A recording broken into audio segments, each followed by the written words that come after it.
अस्सलामु अलैकुम वरहमतुल्लाहि वबरकातुहू। नाज़रीन, इस्तक़बाल है, स्वागत है आपका viral news live studio Jalgaon, Maharashtra, India में। मैं आपका मेज़बान मुफ्ती मोहम्मद हारून नदवी।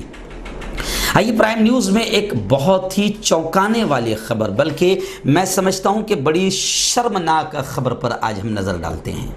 जी हाँ नाज़रीन, कि सिर्फ दाढ़ी की वजह से दीपक नामी एक वकील, जो सहाफ़ी और जर्नलिस्ट भी रह चुके हैं, लेकिन दाढ़ी थी और लग रहे थे मुसलमान, तो जनाब मध्य प्रदेश के ज़िला बैतूल की पुलिस ने बुरी तरीके से इतना मारा कि कान से खून निकल गया। और दीपक की गलती सिर्फ ये थी कि वो मुसलमान नज़र आ रहा था। जी हाँ नाज़रीन, पूरी खबर सुनने से पहले मैं आपसे अपील करूँगा कि जो साथी अभी तक जुड़े नहीं हैं वो पहले हमारे चैनल से जुड़ जाएं। ऐसी ही सच्ची और बेबाक खबरें और मुल्क और दुनिया के हालात देखने के लिए हमारे चैनल से जुड़ जाएं। नीचे लाल कलर में सब्सक्राइब लिखा होगा, उसे टच कर दें, वो सफ़ेद हो जाएगा। उसके सफ़ेद होते ही राइट साइड में बगल में एक घंटी बनकर आएगी, उस घंटी को भी टच कर दें। और घंटी के टच करने के बाद में 3 ऑप्शन आएंगे, तो पहला ऑप्शन ऑल का रहेगा, उसको टच कर दें। ये 3 काम करने से ये होगा कि आप हमारे चैनल से जुड़ जाएंगे और हमारी हर खबर, हर वीडियो आपको फ़ौरन मिल जाया करेगी। और हाँ नाज़रीन, अपील करते हैं, छोटी सी और ज़रूरी अपील भी है कि स्क्रीन पर हमारे चैनल का बैंक अकाउंट नंबर, गूगल पे, फ़ोन पे और पेटीएम नंबर दिया जाता है। देखो, दलाल मीडिया, गोदी मीडिया के अगर आप खिलाफ है, क्योंकि दलाल मीडिया, गोदी मीडिया इस वक्त हमारे सबके खिलाफ है, अल्पसंख्यक के, माइनॉरिटी के, मुसलमानों के, दलित के, जैन के, ये जितनी माइनॉरिटीज सबके खिलाफ है। और ये ख़ास तौर से टारगेट कर रही है मुसलमानों को। तो अगर आप चाहते हैं कि मुसलमानों की आवाज़ उठती रहे, मुसलमानों पर जुल्म होता है या पुलिस की जानिब से कोई गलत कदम उठता है या हुकूमत की जानिब से कोई गलत कदम उठता है, उसको बेबाक अंदाज में हम आवाज़ उठाते रहे, आप चाहते हैं कि ऐसा काम होता रहे, तो फिर हमारे जैसे चैनलों को जिंदा रखना, बाकी रखना बहुत ज़रूरी है। इसलिए आप फाइनेंशियल हेल्प बैंक के थ्रू या फिर ऑनलाइन जैसा भी कर सकते हैं, हमारी माली मदद ज़रूर कीजिए।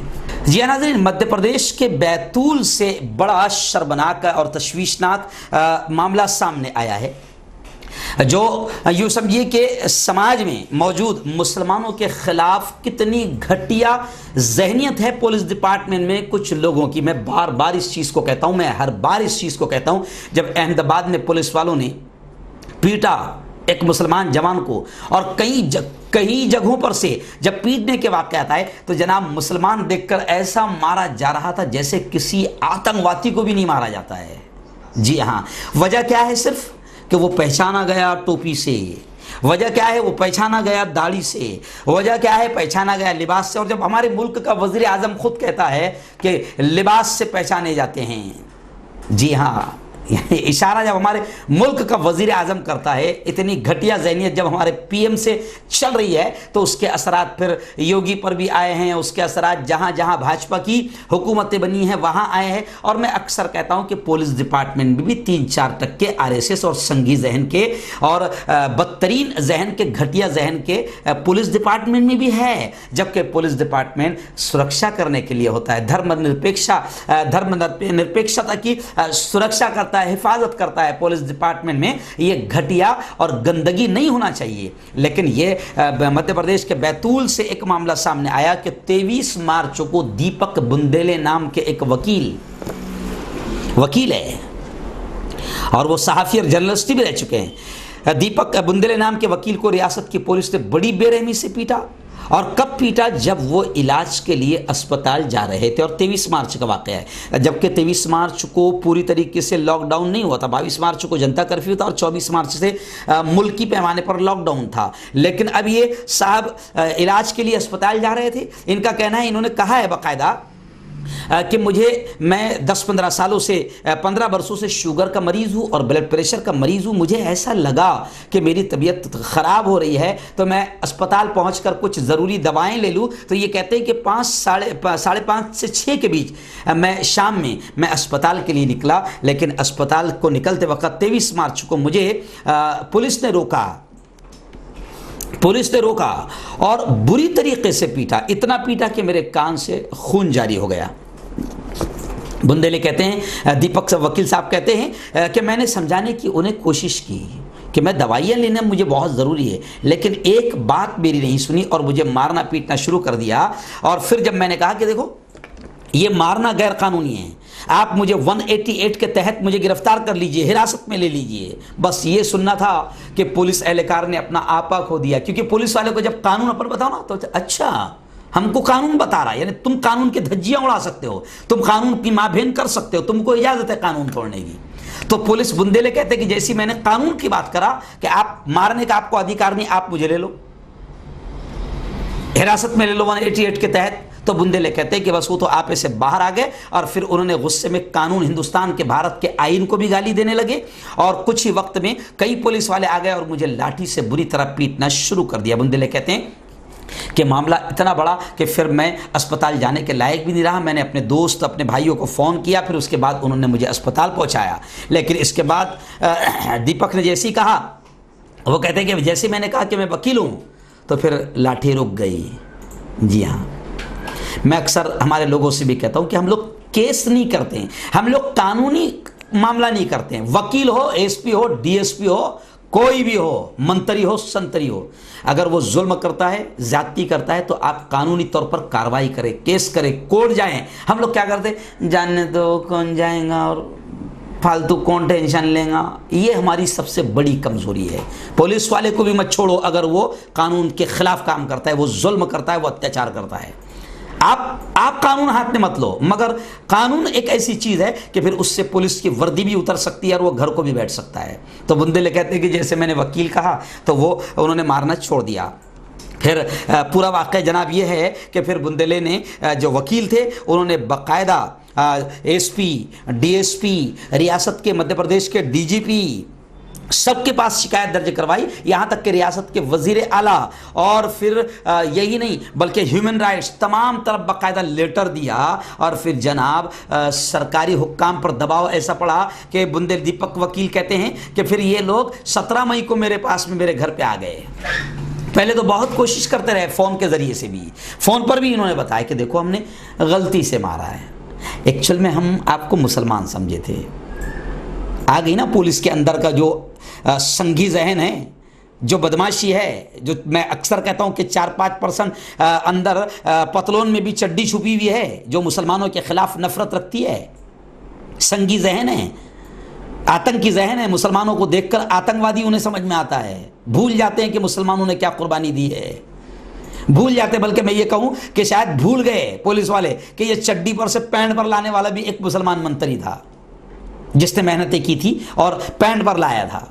तो खैर, अब फ़ोन पर भी कोशिश की गई और फिर वकील दीपक साहब कहते हैं कि जब वो मेरे घर पे आए 17 मई को, और बाकायदा 5 मिनट में मेरा बयान ले सकते थे, लेकिन पूरी तरीके से मुझे बाकायदा उन्होंने प्रेशर में डाला और मुझसे उन्होंने डायरेक्ट कहा कि हमारी गलतफहमी हो गई थी, हम मुसलमान समझकर आपको मार रहे थे। ये ऑडियो पहले आप सुन लीजिए, जो ऑडियो उनकी लाइव टीवी ने भी दिखाया है, और ऐसे ही दीवायर पर भी बाकायदा वो ऑडियो चलाई गई है शायद, तो दीवायर का भी तस्करा किया गया है। आप पहले ऑडियो सुन लीजिए कि क्या कहा। क्या है कि वो दूसरी वो समझ के आपके साथ घटना हो गई है, बात ये है और कुछ नहीं। हमको किसी की बहन नहीं है। पुलिस जब भी हिंदू मुस्लिम राइट होता, हिंदुओं का ही साथ देती, ये मुसलमान भी जानते, मगर वो अनभिज्ञता में आपके साथ में घटना हुई है, उसके लिए हमारे पास कहने को कोई शब्द नहीं है मेरे पास, मैं ये जानता बस।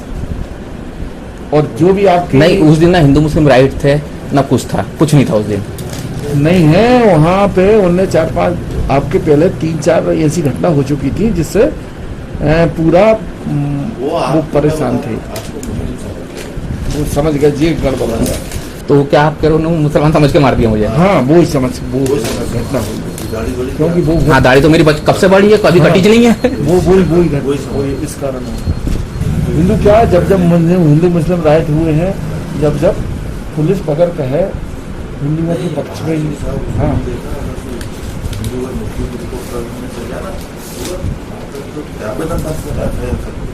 अगर मैं उस दिन मर जाता तो मेरा बीपी कितना निकला उस दिन वहाँ जाने के बाद? 168 है, 170 निकला। ये आदमी को मारने वाला बीपी है, कुछ वो थोड़ी है। रास्ते में मर जाता मैं तो सबकी नौकरी जाती, जितने भी पिटाई की थी। फिर तो एक दो छोड़ो, नौकरी जाती सब जेल जाते हैं। हाँ, नहीं वो तो जाती, उसके बाद सब बेचारे जो नहीं थे वो भी चले जाते हैं। गलतफहमी के शिकार हुए। अरे नहीं यार, हेड साहब बयान तो ले लो आप, तो देखते हैं अपन। नहीं बयान मेरा हमारा अरे नहीं नहीं हमारा नहीं, क्या ना मानो, नहीं नहीं, जान दो हो गई जो भी। अरे गांधी, नहीं। हम गांधी के सिद्धांतों के चलने वाले हैं, हम हिंदू हैं, हम मुसलमान नहीं हैं। अरे हिंदू और मुसलमान की बात ही नहीं, बात नहीं, कानून वो की है। उसी कारण हुआ है। नहीं नहीं, बात कानून की है। उसी कारण हुई है, उसी कारण हुई है। अब गलत देखो मुझ पे तो पड़ गई भैया, आप किसी भी कारण पड़ी हो, अब अपने पे तो पड़ गई, ये बात तो आप मानते हो। नहीं तो वो तो हो गई, अब तो हो अपने गई, पड़ हम तो गई। कह रहे हैं ना, हाँ। वो तो हम मान रहे अब हैं भाई कि हो गई। मैं कोई गुंडा मवाली नहीं हूँ कि लठ नहीं, नहीं, मारूंगा। मैं तो भाई कानून का स्टूडेंट हूँ, लॉ का स्टूडेंट हूँ। अब मुझे अपने अधिकार पता है, मुझे कर्तव्य पता है, मैं उस हिसाब से कार्रवाई करूंगा।